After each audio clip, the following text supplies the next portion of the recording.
So, good morning to everyone. Today we will take a look into the performance of induction motor. Induction motor also is called asynchronous motor sometimes. This is due to its principle of operation. So, what we have here on this test bench? First of all, this one is our old style asynchronous motor. Its case is not welded, so it's old style, but its principal operation is quite similar with modern welded cases. So here is the cooling windows. There is a cooling fan. So, and here is the air intake for the cooling.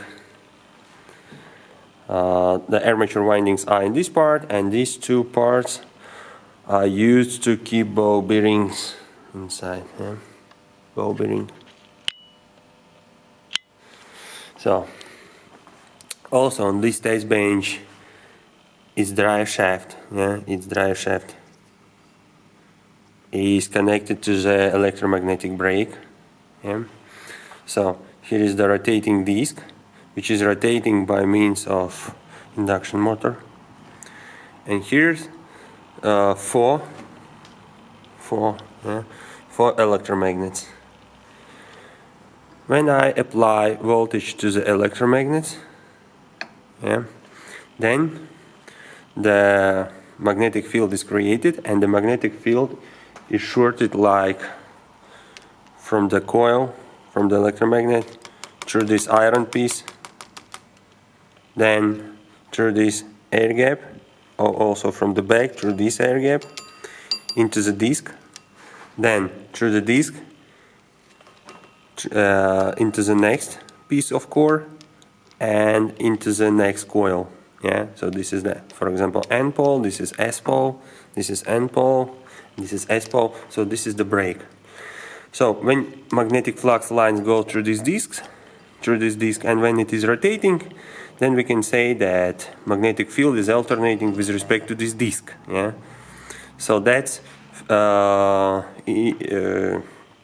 cause currents to circulate inside this disc, and these currents will cause brake. I can adjust brake power, brake torque by means of adjusting supply to the coils of the brake. Here is the scale of the torque. It is in Newton meters. From the back we have this mass. So this mass multiplied by the arm. Arm is between mass and rotating axis. So mass multiplied by the arm give us torque. So we can read torque from here. What else? This motor is star connected because we have 400 volts line-to-line voltage. So it should to be star connected. If I would have 230 volts line-to-line, then I have to connect it in a delta. But now it is star connected. Also, we have 50 Hz in our power supply network. So here is the schematic. Three-phase supply and the neutral wire. So three-phase supply comes from here, as well as neutral wire. So 4 wires, 3 phases, and the 4th one is neutral. As you can see, it's a little bit longer because it have to touch the wall socket first. Prior other phases will touch them. Okay. Then 3 phases goes through the switch. So wire goes inside, and then it goes to the switch. In our case, this is the circuit breaker, 3-phase circuit breaker. As you can see, only phases are disconnected. Neutral wire should not to be disconnected because it also provides protection if we attach, for example, this case to the neutral point. Yeah? So this is the grounding. Next, through the A phase, in the A phase we have wattmeter. So 3 lines, A, B, and C, and neutral. Yeah. B and C phases goes directly to the motor. B and C phases goes directly to the motor, whereas A phase goes through the wattmeter and ampermeter.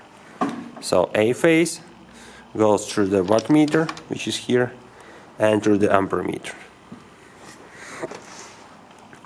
And the motor is star wound. Yeah. Neutral wire also is connected in our case. So ampermeter measures current which flows through the A phase only, and has 2 ranges, and now it is set to 1 ampere. So the full scale is 1 ampere.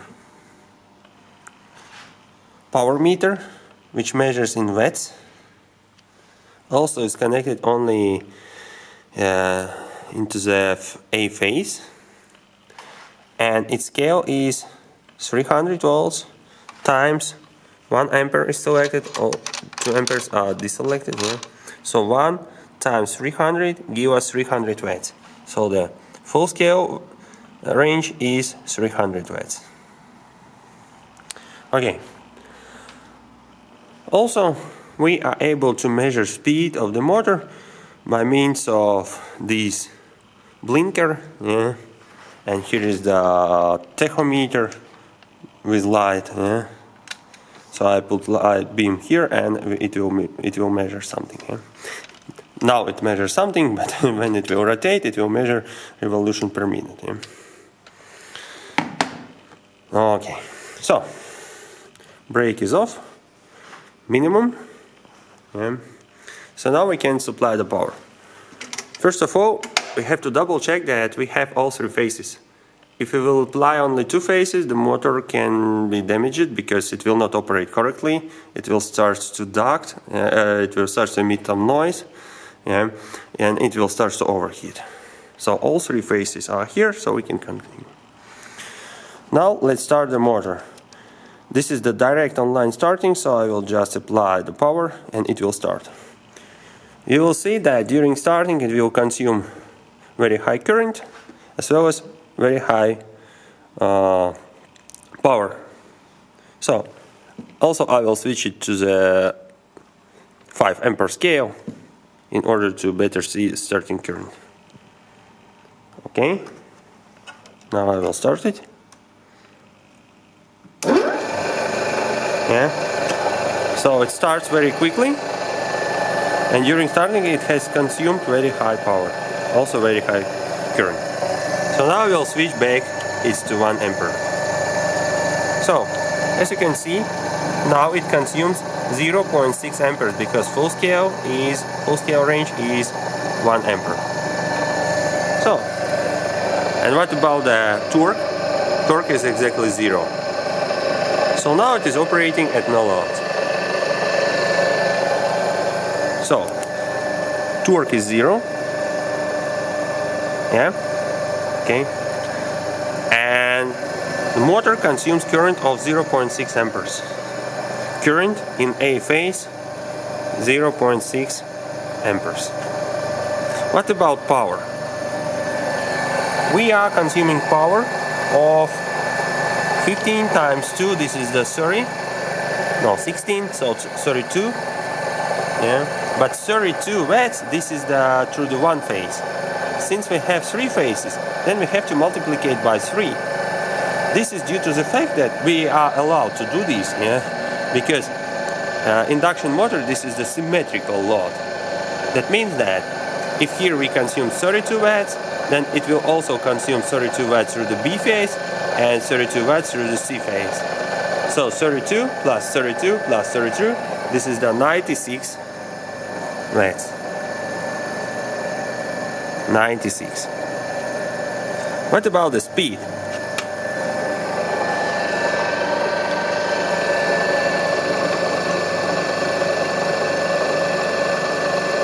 $14.98. 1498. 89. Yeah. So this is the operation at no load. As you can see, we are consuming some power even if we do not produce any work, do not produce any output. This is due to the fact that we have to overcome some drag which is in the ball bearings. Yeah. Ball bearing also is from the back, from the front. This is the back, yeah, from the front. Also we have to overcome drag which is caused by the cooling fan which is inside. Yeah. And also, since current flows, then some active power is emitted. Yeah. So this is so-called copper losses. Yeah. So the armature starts to slightly heat up. So all these consumes this power. Further, as you can see, its exact speed is 1498. But what about the synchronous speed? Synchronous speed depends on the frequency and number of pairs of poles. This motor has 2 pairs of poles and the power supply frequency is 50 Hz.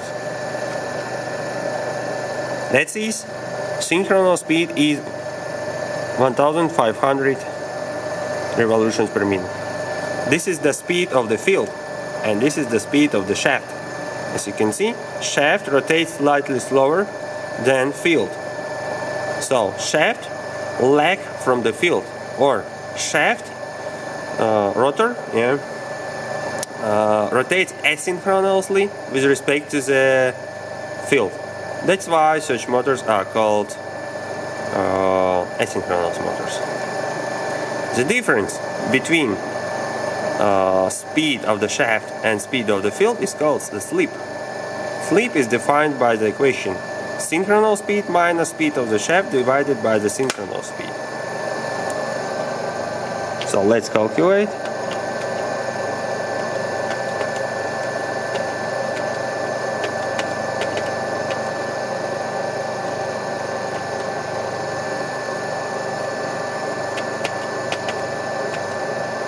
And times 100 to get percents, we got 0.1.3% of the slip at no load.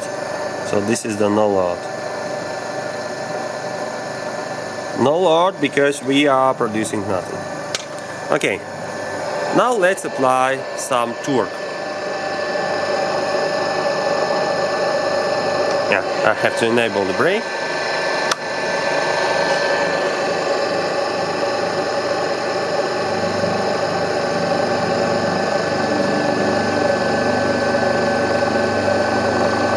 Let's say 0.5. Okay, 0.5 torque. Half of our scale, yeah? 0.5. Since this is the asynchronous motor, its speed should to drop. Let's see. 1477. So speed starts to reduce because this is not synchronous. This is asynchronous motor. Also, it should to take more power because we start to consume some power from the shaft, so it have to consume power from the power supply. Yeah. Let's see. So 33 times 2, this is the 66. So 66 times 3, because we have 3 phases. This is the near to 200 watts. And what about the current? As you can see, current is almost the same. No, maybe 0.61. Okay, slightly higher, 0.61. That's a good question. Why do consumed power increases whereas current does not? This is due to the fact because this is the real power. It's not total. Total power S is defined by the equation square root of 3 times voltage line to line times current.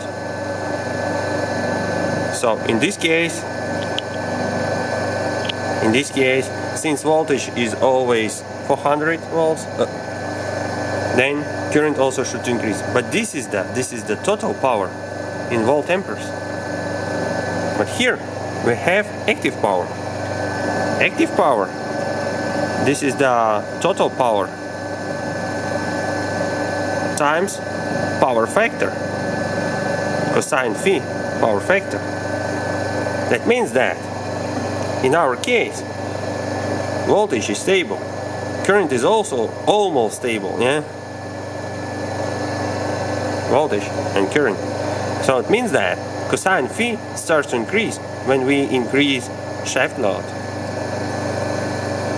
You may calculate it if you would like to by dividing active or real power by the total power, whereas total power is expressed like this. Okay, synchronous speed. Synchronous speed does not depend on the load, it depends only on the frequency and number of pairs of poles, so it's still 1500, and sleep should to be calculated.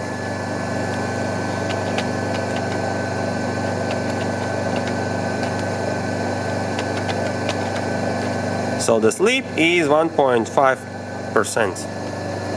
So sleep starts to increase. Okay. So now let's increase the torque to 1.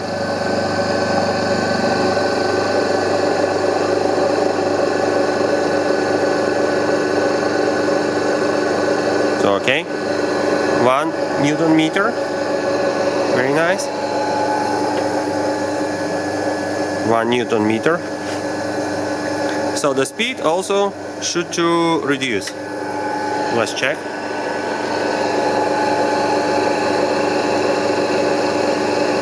$14.54. So yes, 14.54. When we increase load, the shaft speed starts to reduce. Very good. What about the current? Current is slightly higher, 0.66 amperes. So again, it means that current is almost not changed because power factor increases. What about power? Power is 50 times 2, this is 100 amperes, or 100 watts, and times 3, because we have 3 phases, this is 300 watts.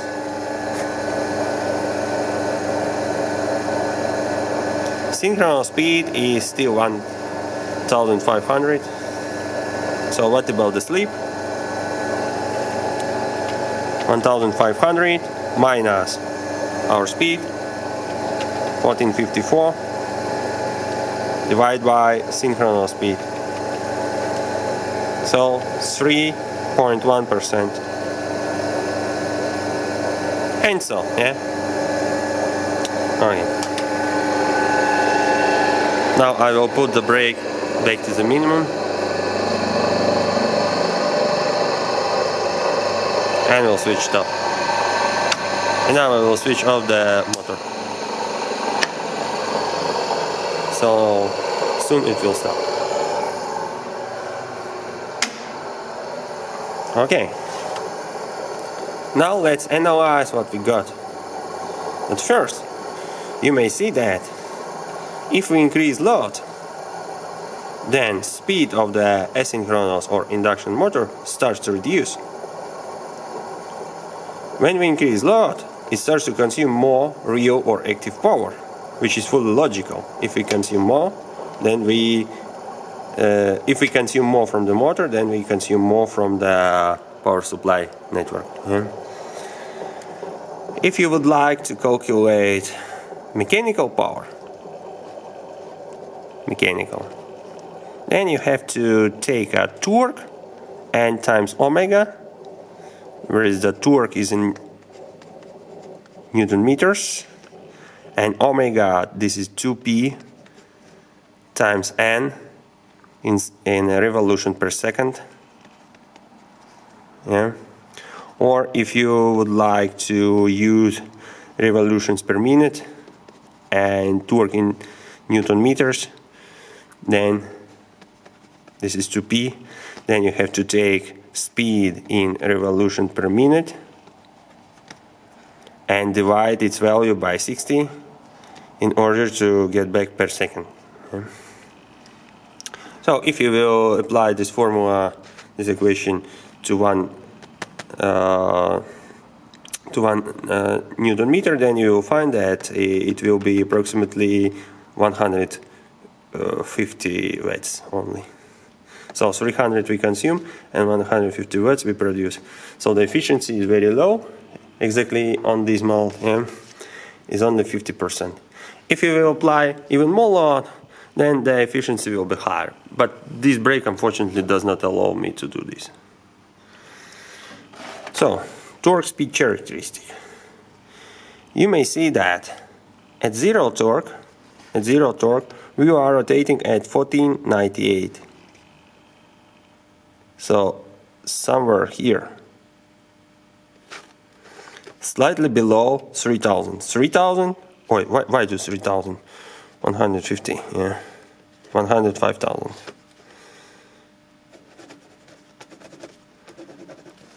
1,500. Yeah.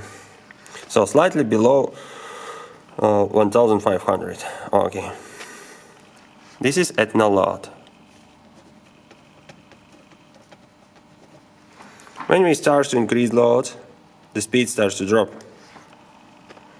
So 0.5 is approximately here. So the speed starts to drop.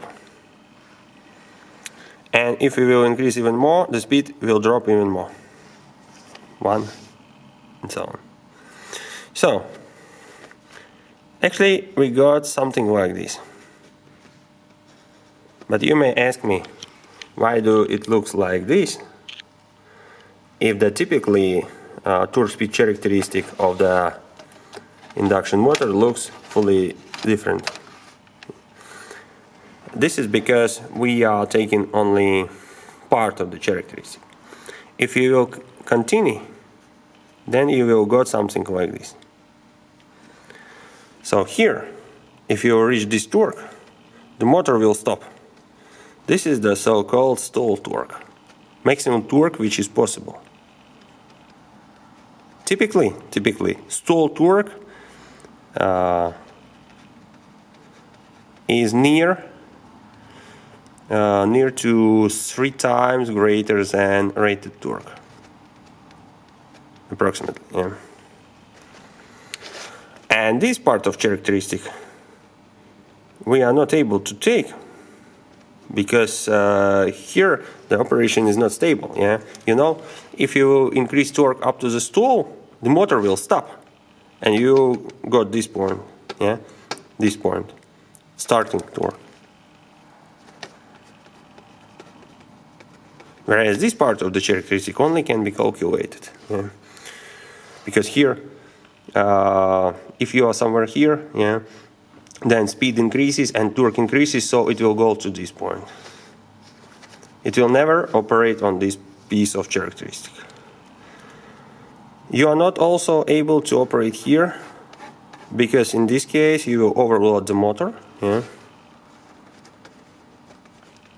You will see that current will be very high and the motor will overheating.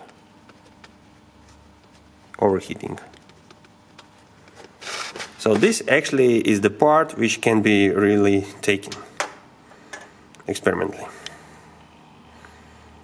So, thank you.